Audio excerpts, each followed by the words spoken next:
हेर्नु त इलाम निन्दाखु गाविस सोयाग 4 बस्दै आउनुहुने हाम्री ममतामयी हजुरआमा अहिले हाल म पाड जान्छु कन्काई 4 झापामा बस्दै आउनु भएको छ।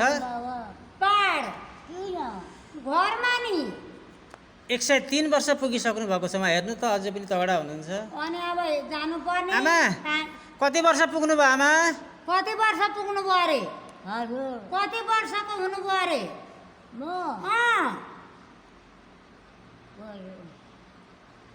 एक वर्ष 2 वर्ष 3 वर्ष 4 वर्ष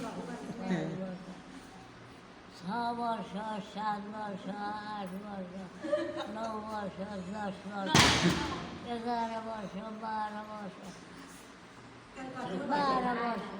12 वर्ष आमा 12 वर्ष पुग्नु हो?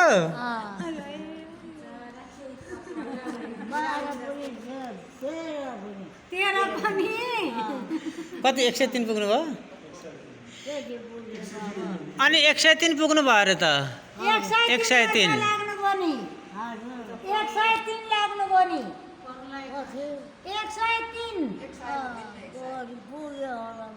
अब हामी 70 वर्ष काट्छौँ कि काट्दैनौँ? आमा 103 वर्ष हुनुभयो, अझै तगडा हुनुहुन्छ। तगडा त के हुनु? 13 वर्ष कि मात्रै हुनुभयो।